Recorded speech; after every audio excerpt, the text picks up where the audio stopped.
আজকে খাসির মাংস দিয়ে রুটি খাবো।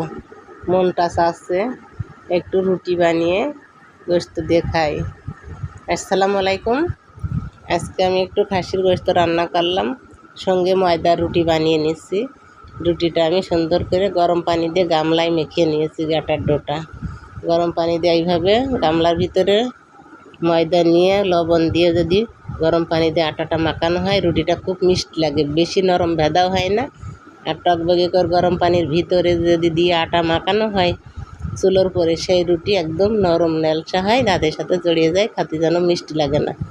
তো আমি এইভাবে রুটি বানালে আমাদের দাঁত আছে চিবিয়ে খাতে যেন মিষ্টি লাগে, ঘুমের রুটির মতোই হয়। ময়দার রুটিটাই দেখেন কত সুন্দর হয়েছে, ফুলে ফুলে কেমন টপর টপর হচ্ছে।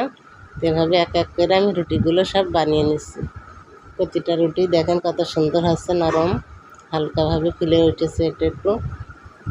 আমি গোশত দিয়ে এটা ভরি খালি মেখে রুটি দিয়ে, আমাদের গ্রাম অঞ্চলে আবার রুটি গোশ পছন্দ করে সবাই।